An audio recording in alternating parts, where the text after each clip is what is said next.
Namaste and greetings, and welcome to the Center for Spiritually Integrated Arts, a Centers for Spiritual Living teaching center. I'm Reverend Dr. Raymond Anderson, the founding minister and spiritual director. If you ever have questions about who I am, who we are, what we do, what is Spiritually Integrated Arts, what is a teaching center, what is Centers for Spiritual Living, what is metaphysical spirituality, what is New Thought, Science of Mind and Spirit, how do I become a member? How can I support, tithe, and donate? All of these questions and so many more. Send an email. You have two options. SIAADMIN, Spiritually Integrated Arts, admin at spirituallyintegratederarts.org, or spirituallyintegratederarts@gmail.com. Either of those will work. You can also visit our website, www.spirituallyintegratederarts.org. Now, you may be wondering, where else can I find and follow? There are several other social media platforms that you can also subscribe and follow. Facebook, Instagram, Twitter, and our YouTube channel, where you can also find all of our Sunday messages and more. I look forward to hearing from you soon. I look forward to you being a part of this beloved community. Because we are a virtual community, it doesn't matter where in the world you are. This can also be your spiritual community, because you can have more than one. Anywhere that you feel supported, anywhere you are spiritually fed is home, is community, is relationship. So I look forward to dialoguing more, conversing more, getting to know you. Much love and appreciation. Live long and prosper. Chat with you soon. Take care.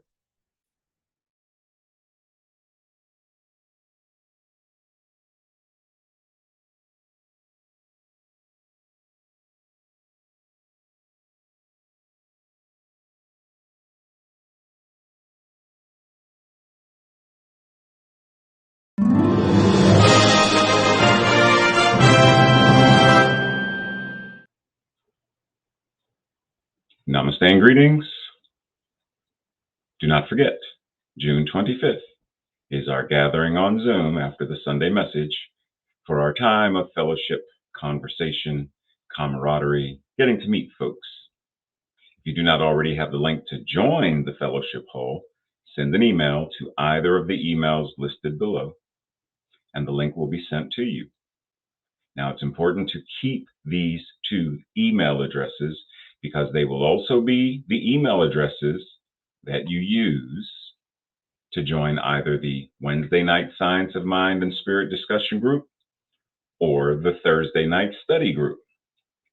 The Wednesday night Science of Mind and Spirit discussion group is from 7 to 8:30 p.m. Eastern Standard Time. It is a gathering of people who discuss what is religious science or science of mind and spirit. How do we practice it? How do we live it?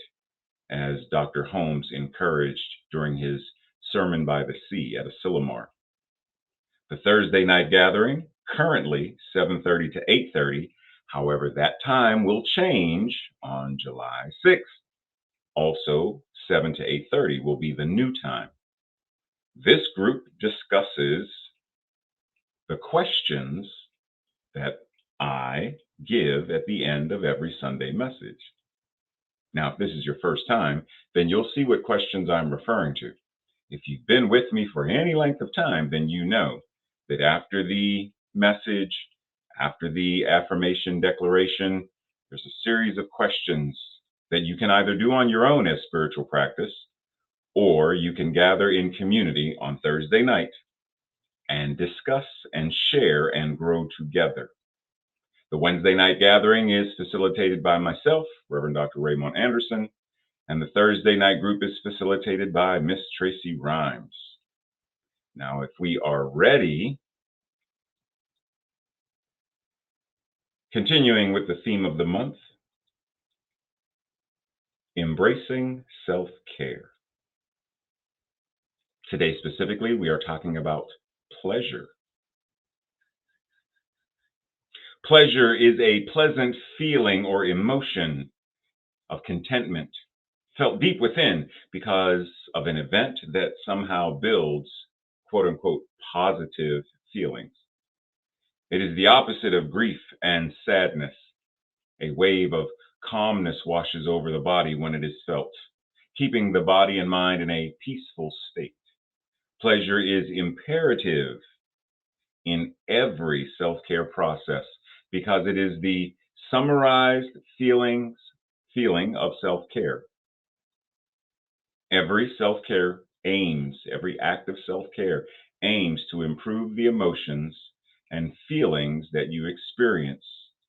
And pleasure, happiness, a sense of divine contentment is the overall aim. In the end, caring for oneself includes giving the body, giving the mind, giving the emotions, giving the spirit a sense of pleasure and self care. So, that being the case, yeah, we're probably going to hit some buttons today. But we first have to start off with, well, what is pleasure? How is pleasure defined? Pleasure is defined as a feeling of happy satisfaction and enjoyment. So one could feel pleasure eating popcorn, happy satisfaction and enjoyment. Tracy loves popcorn. You can tell by the look on her face when she's eating it. She's pleasing herself. You can tell. When Ray is eating a bowl of ice cream, yeah, you get the idea. Synonyms for this idea of pleasure: happiness, delight, joy, rapture, ooh, glee, satisfaction. I'm going to back up for a second. Rapture. In a Christian connotation, rapture is the second coming of Christ, when Christ comes and snatches everybody up into heaven. So, pleasure is this being snatched up into this heavenly bliss. Just want to put that out there. Glee, satisfaction, gratification, to gratify oneself, a sense of fulfillment and amusement. Okay, so we're good on this because I want all of these words to be marinating through your mind as we talk about this idea of what does it mean to have pleasure in your life? What does it mean to bring pleasure into your life? What does it mean to live a pleasurable life? Because there's a very thin line between simply self care, simply bringing pleasure, and becoming addicted to the pleasure. Now, chemically, pleasure is said to release dopamine, which makes it addictive. It is a more of a short-term thing. It's very visceral. It's non-life affirming. When it's taken to that far side, it's not life affirming, or they're non-life affirming pleasures, and it can very easily lead to addiction. Right? Someone who becomes a sexaholic, they're addicted to the gratification that comes with sex. To a certain degree, the workaholic, right? Like we could put that aholic to anything. The cosplay aholic, the comic book aholic, the movie theater goer aholic, the Christianity aholic. We could, like, you get it, because anything that you are deeply wrapped into this idea of that felt good, this feels good, I don't want this to end. And so you do whatever you can to try to make it last, but it's not supposed to. More on that later.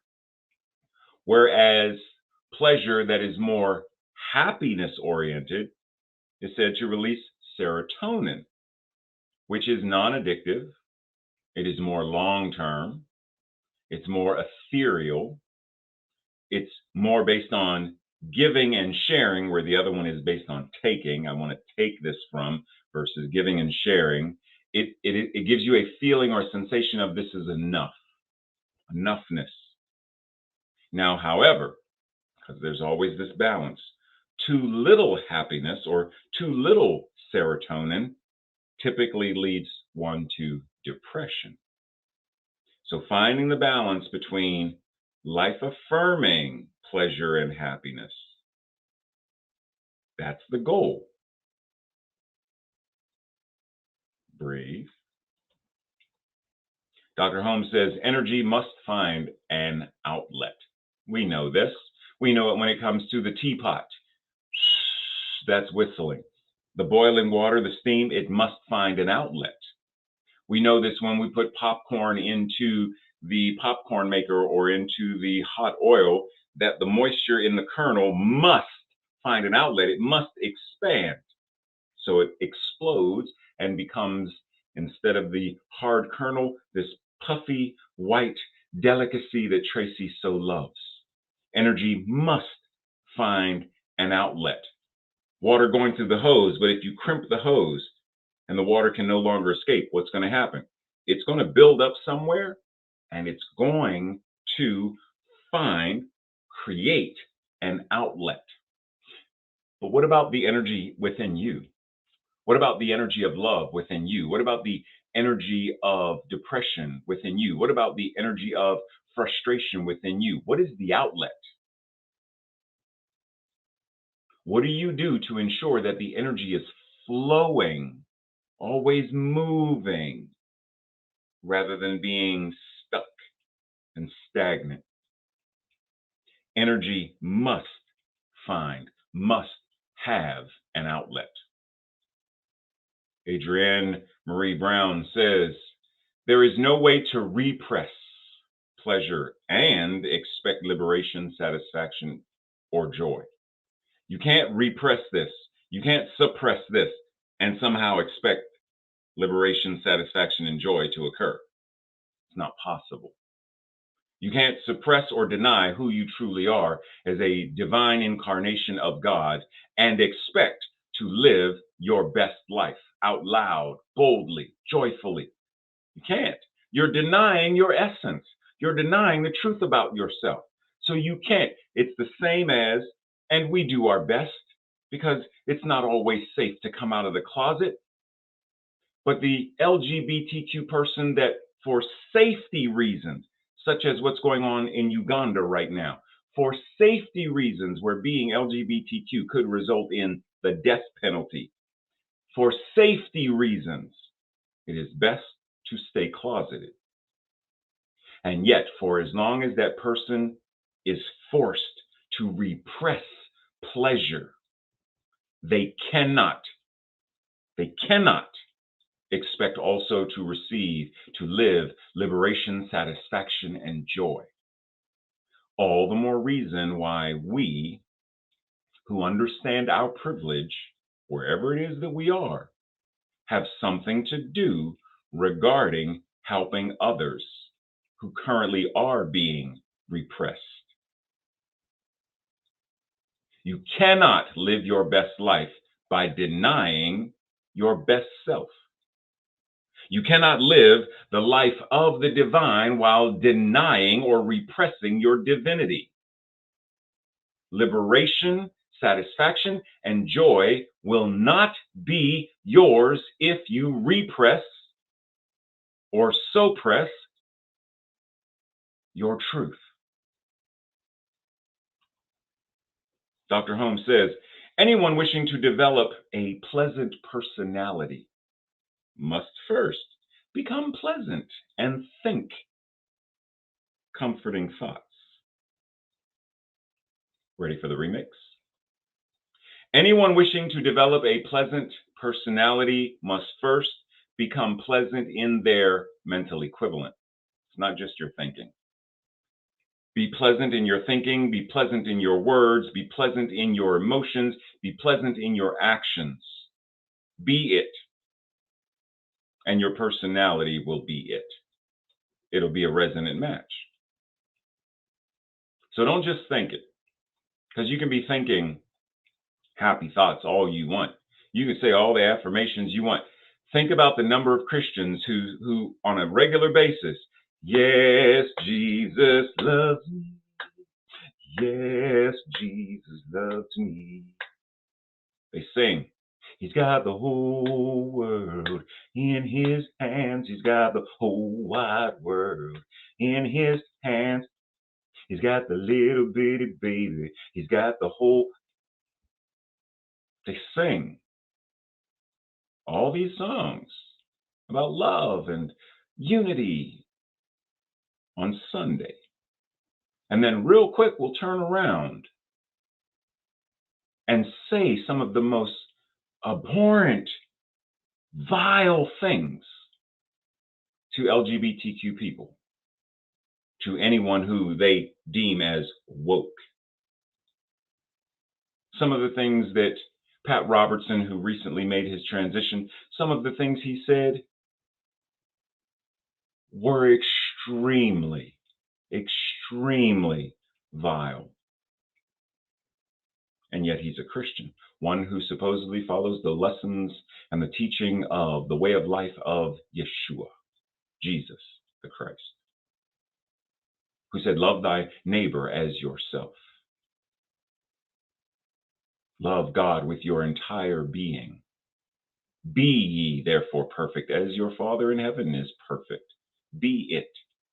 By your faith, you are made whole and have made them whole.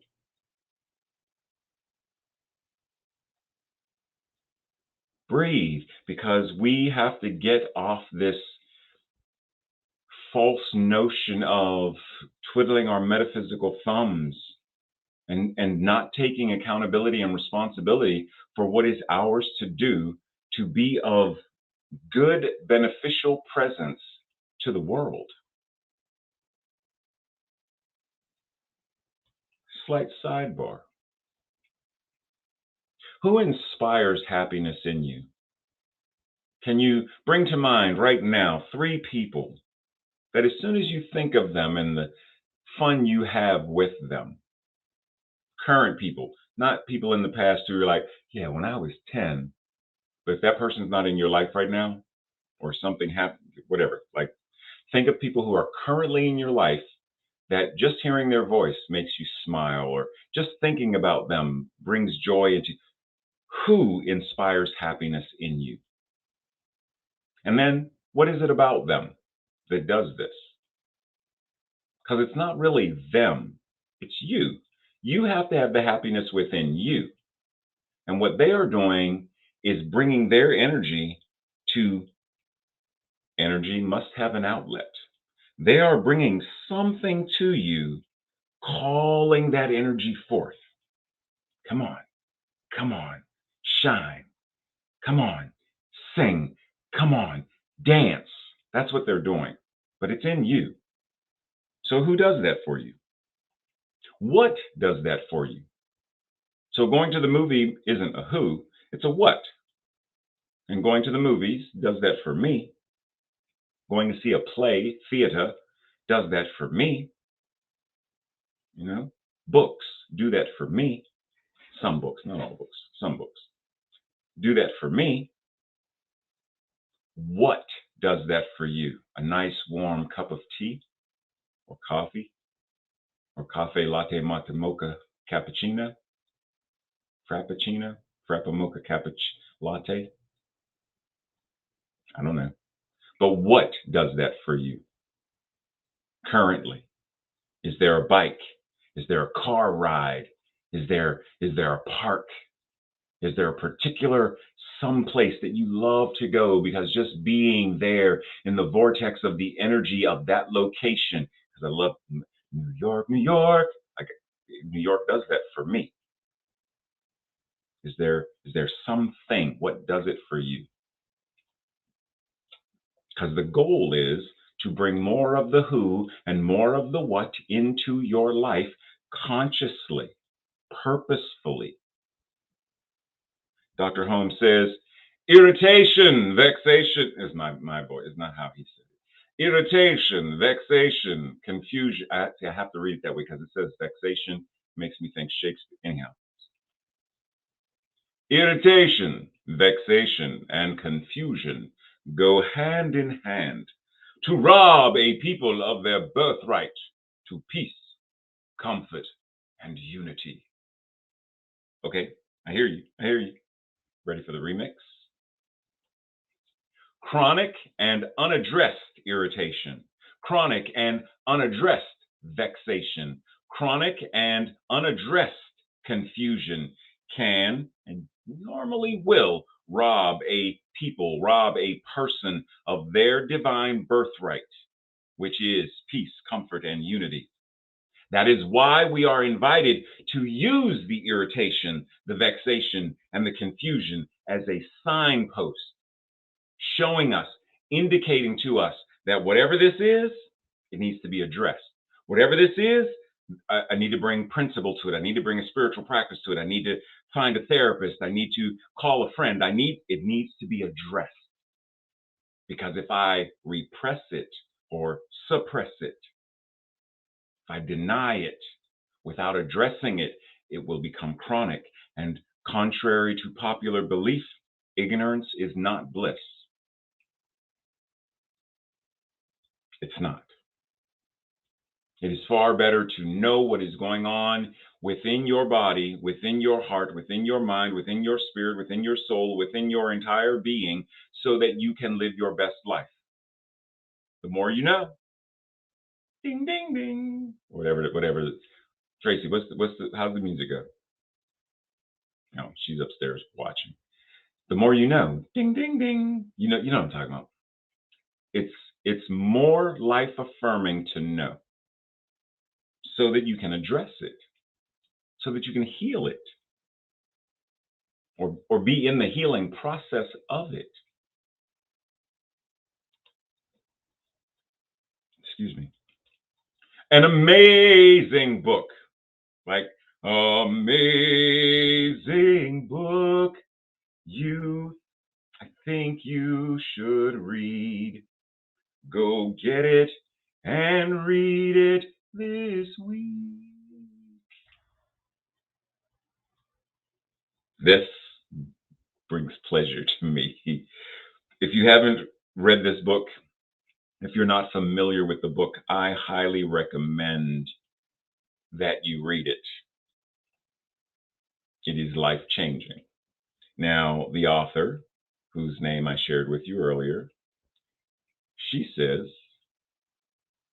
pleasure activism is the work we do to reclaim our whole, happy, and satisfiable selves from the impacts, delusions, and limitations of oppression and or supremacy. Well, hey, Adrian, say that again. Adrian, say it again. Pleasure activism is the work we do to reclaim our whole, happy, and satisfiable selves from the impacts, the delusions, and the limitations of oppression and or supremacy. Okay.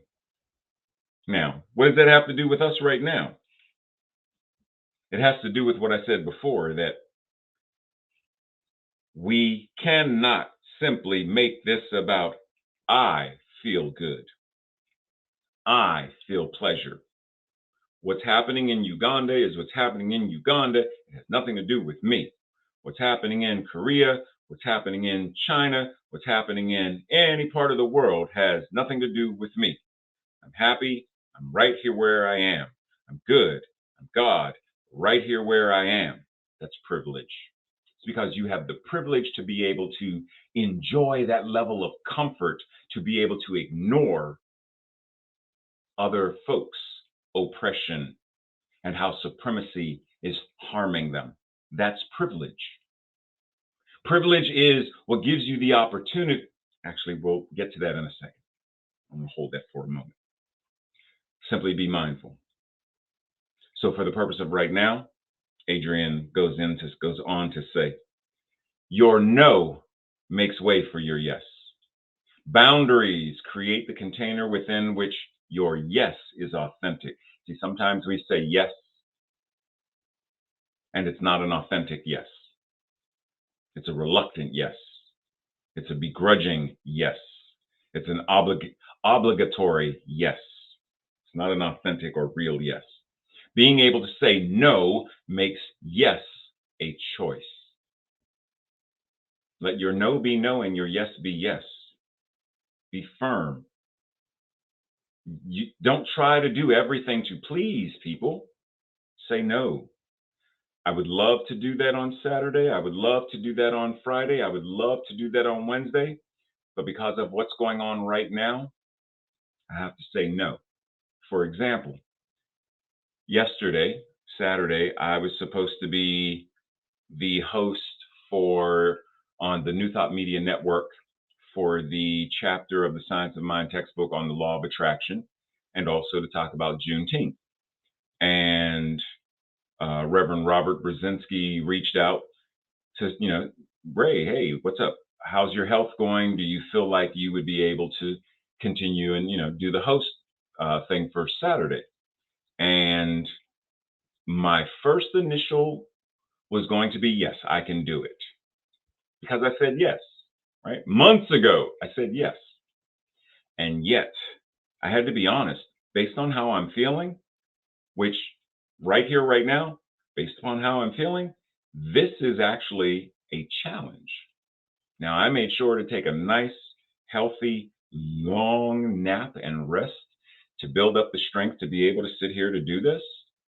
But based upon my recent health challenge as of Tuesday the 13th, right? This, the antibiotic is helping, but this is challenging. So what I did was I told Reverend Robert, no, I'm not going to be able to do it. It wouldn't be wise for me to do it. He said, no worries. He's got it covered. Sometimes no is the most life affirming thing you can do for yourself. Sometimes no, when Mamie Till Mobley, when her son, Emmett Till, who was lynched, when his body was sent back to Chicago and the funeral director wanted to, fix him up, Mamie said no. Why? She declared a boundary. No, I want the world to see what they did to my son in Mississippi. No. Let your no be no and your yes be yes.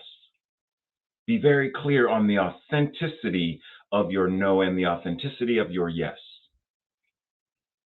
And going back to the idea of what brings pleasure, who brings pleasure, who makes you feel happy, what makes you feel happy. There are 92 simple pleasures that can upgrade your day, and they can be found on the website seen below, sustainablebliss.co.com, etc. And if you need me to send you the link, just email me. And we're not going to go through all of these, but simply recognizing that something as simple as cooking a meal, it's a simple pleasure.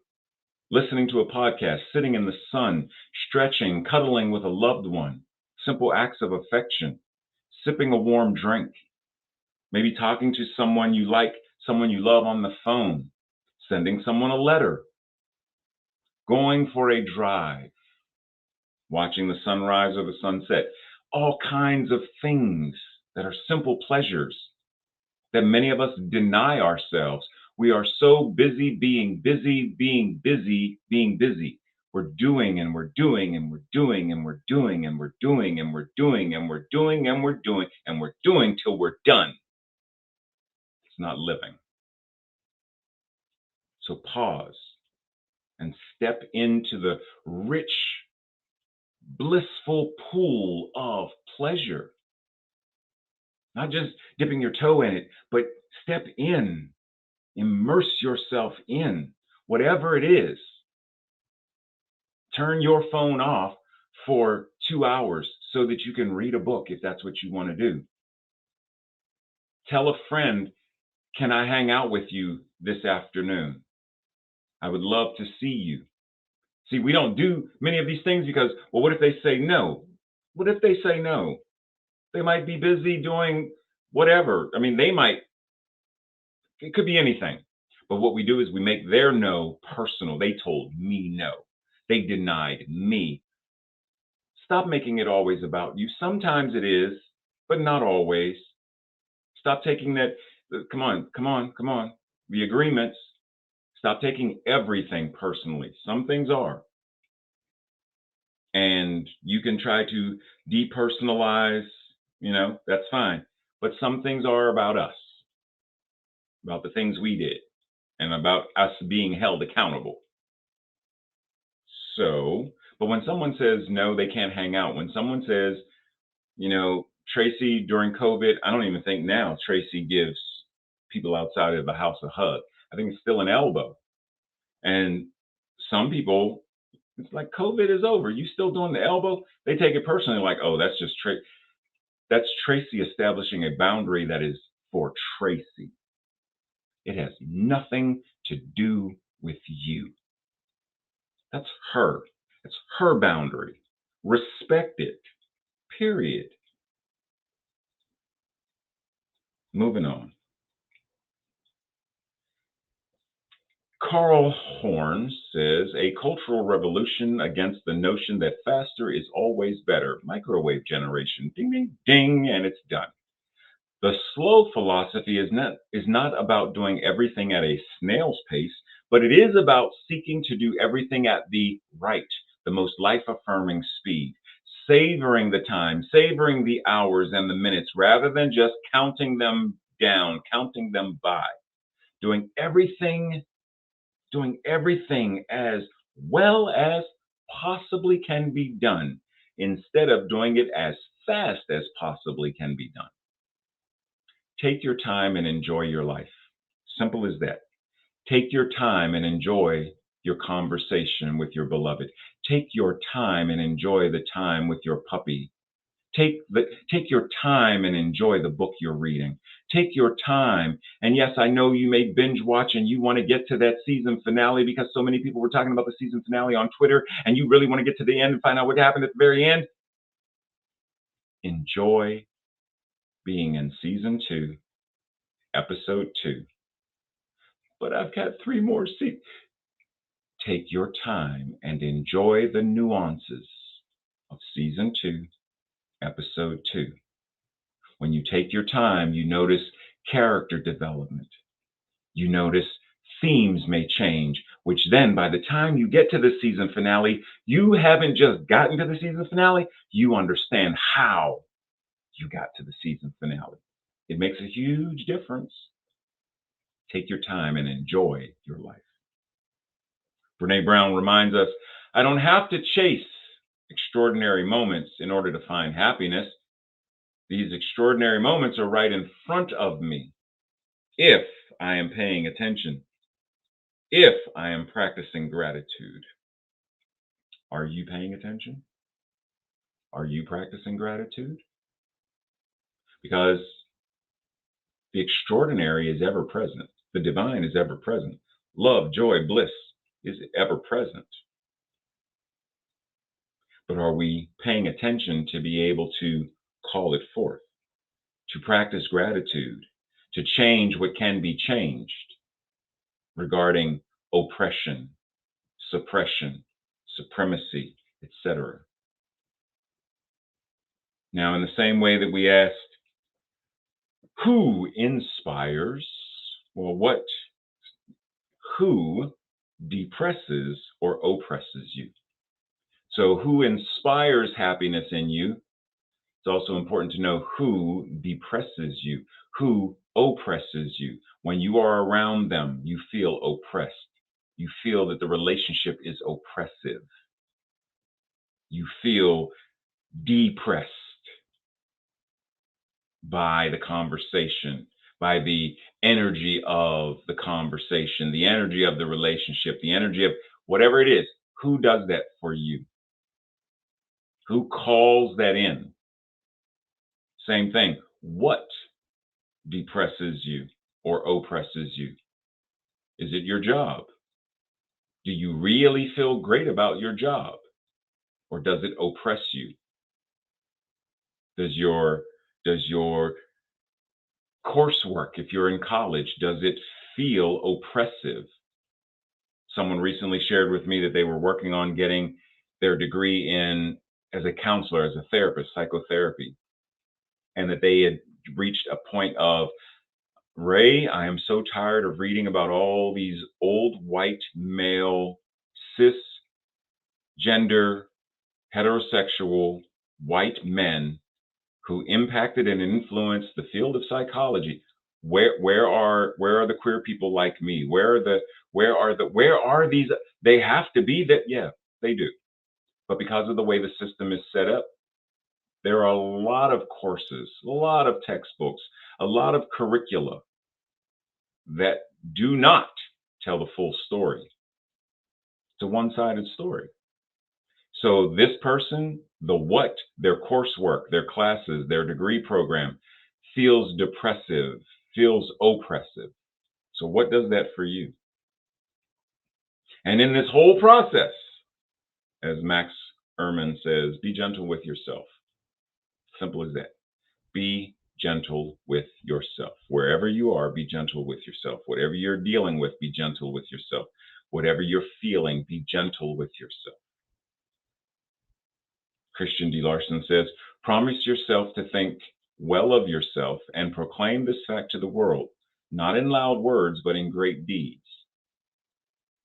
Promise yourself to think, mental equivalent, well of yourself and to proclaim this to the world, not in words, but in great deeds. Now, if we think back to what Adrienne said, then we see. Remember when I mentioned privilege before? Privilege gives you the ability.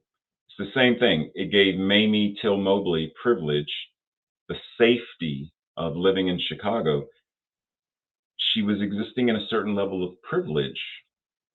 And she said, I'm living in my apartment here. Everything's fine. What was going on with Black folks in Mississippi, I used to say that's their problem. It's not mine.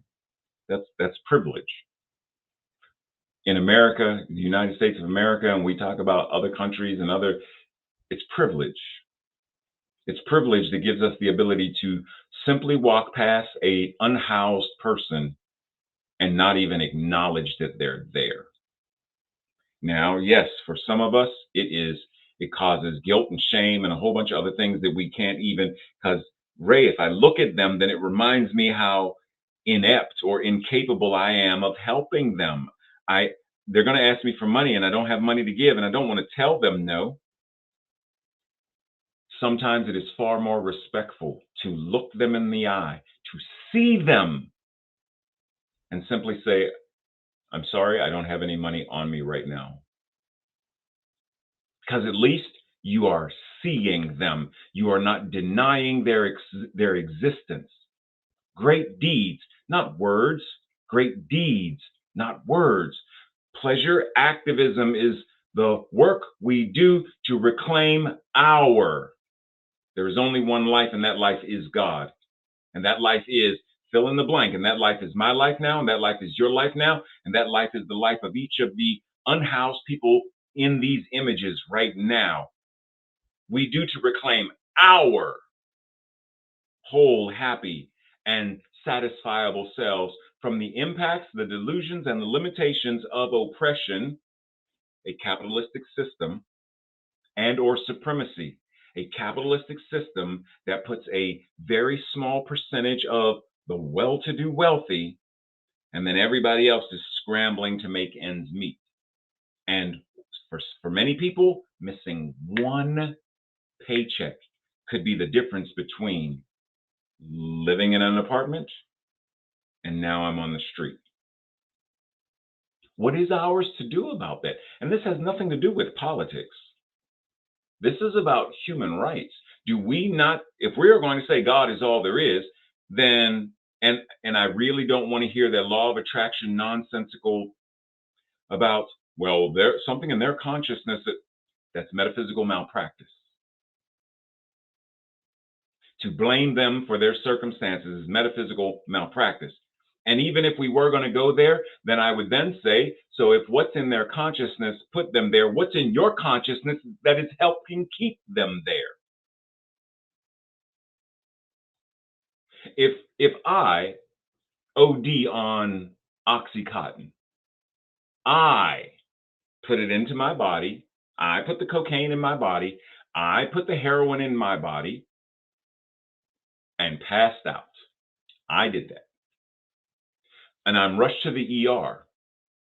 Does the ER staff, do they look and they say, well, he did it to himself, has nothing to do with me, and walk away? No. So even if we went by the concept of they are creating it themselves by their own consciousness, then we have to flip the coin. What's on the other side of the coin? What are we doing consciousness wise to change, to help, to heal, to be a beneficial presence in the world? It's not a one-sided issue. And it doesn't matter what the system of oppression or supremacy is doing. What is ours to do regarding any of it? Tomorrow is this commemoration, the honoring of Juneteenth, where this whole group of folks were denied the awareness. Oh yeah, don't tell them they're free, but we're gonna milk this for as long as we can. What kind of sick, oppressive, supremacy ideology says that? Creates the container, the boundary, the barbed wire to keep someone a prisoner when there is absolutely no legal standing for it. Once again, there are places today where the same consciousness that denied these people their freedom, the same consciousness that even kidnapped these people in the first place, the same consciousness that attempted genocide for the indigenous peoples here on Turtle Island in the first place, that same consciousness is still present. What are we doing regarding it? Because as Fannie Lou Hamer says, no one's free, nobody's free until everybody's free. Nobody's free until everybody's free. One for all and all for one. If there's only one life and there's only one mind and there's only one, then what happens to, come on now, let's be real. Nobody can truly be free to live the truth of their divine being in a world where anybody is denied the freedom to live this divine truth as well. Nobody can truly be free to live the truth of their divine being. You cannot truly be free to live fully into your divine being if in this world someone else is being denied their right to live freely. Because you and them, you and they are connected. There is only one life, and that life is God. There's only one. And so if they are suffering, and there's only one mind, and their mind is the mind that is God, and in that mind there is suffering, and your mind is, you follow what I'm saying? So it benefits us to do the work of sacred activism to ensure that everyone has the opportunity to live into pleasure, to live into happiness, to live into self-care, true self-care. Trying to hold on to the pleasure is no different from any addict chasing the next high. It is easy for us to become addicted to feeling good. That's why we deny. Because see, the moment I look at the homeless person, I can't feel good anymore.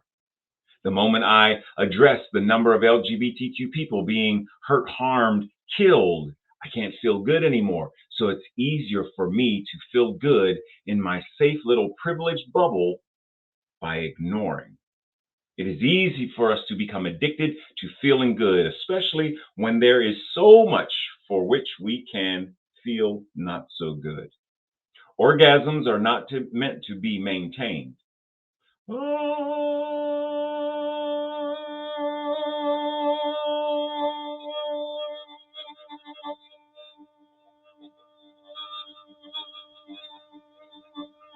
Get the point? Because at some point, it's no longer what it's meant to be. The concert, the book, the stage play, whatever that is, whatever it is you are enjoying, it must eventually come to an end.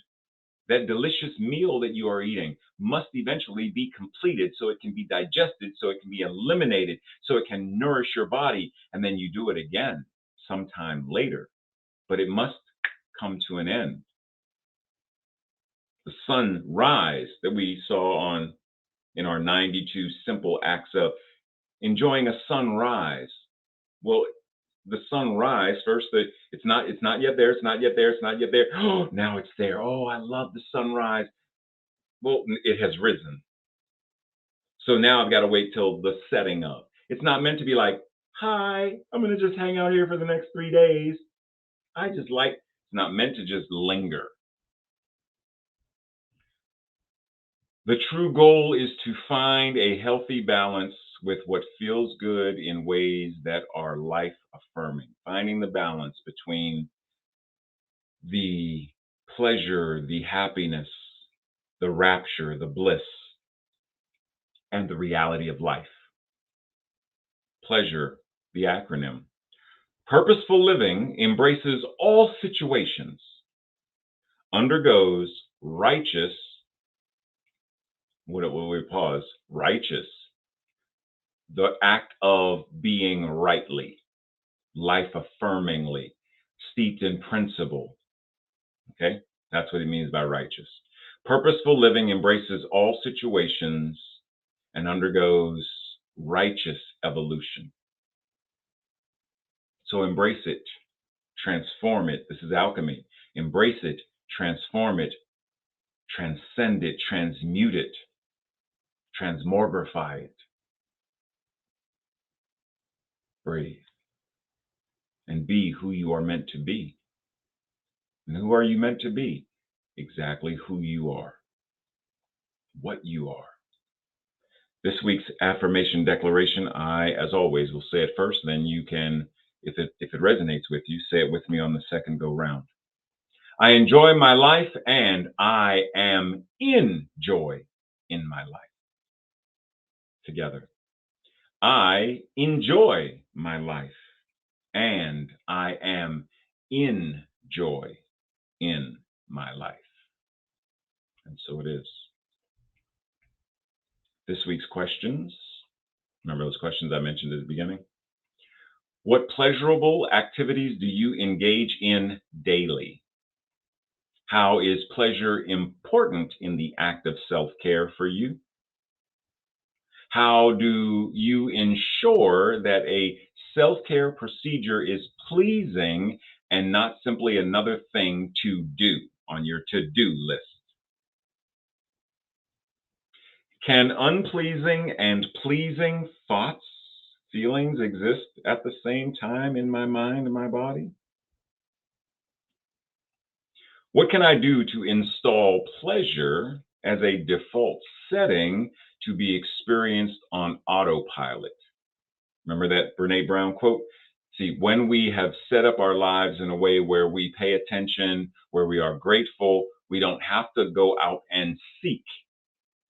They simply show up because we have already attuned ourselves through our practice that it is a default setting for it to show up.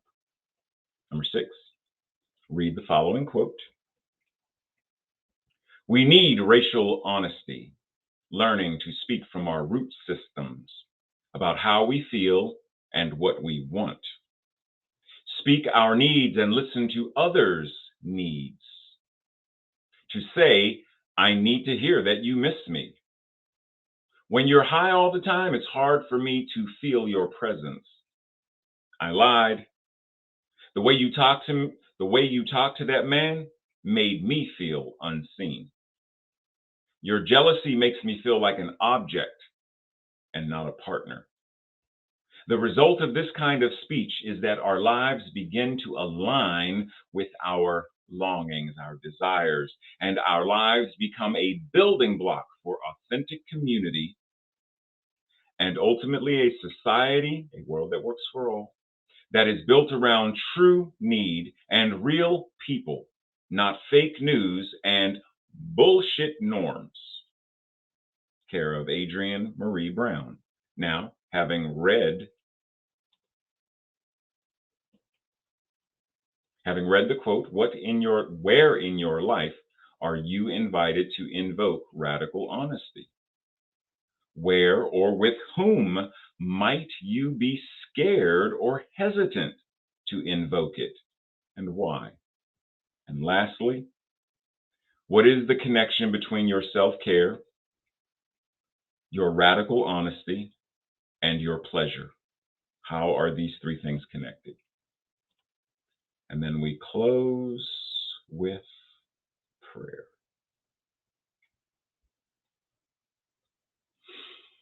Simply anchoring into this moment, this divine moment of infinite joy, the infinite presence of the divine that is everywhere, always. And it is in this place, in this moment, right here and right now, that we find the energy, the calling, the motivation, the conviction, the whatever it is that we need. We find within us that urging, that energy that is seeking to be expressed, that energy that is seeking an outlet. We allow it to rise up and burst forth, to burst forth as our divine mental equivalent, our thought, word, our feeling, and our action. We allow that energy to burst forth into how we show up, how we live radical honesty, how we live, move, and have our beingness as those who are blissful, as those who are balanced with pleasure and happiness, where we understand that grief and joy both can exist right here and right now, that it's not either or, it's both and that when we do so, we are actually loving ourselves more powerfully. We are not denying, we are addressing, we are facing, we are healing. We are allowing the divine truth of our being to be present rather than the lie of oppression and the lie of supremacy and the lie of colonization or whatever it is that may want us to deny in order to just feel good, just feel good, just feel good. In this moment, we feel good, but we feel good because we feel God. And we feel God because we are divine incarnations of God. So we don't feel good simply because of some external substance or some external thing. We feel it because we are it.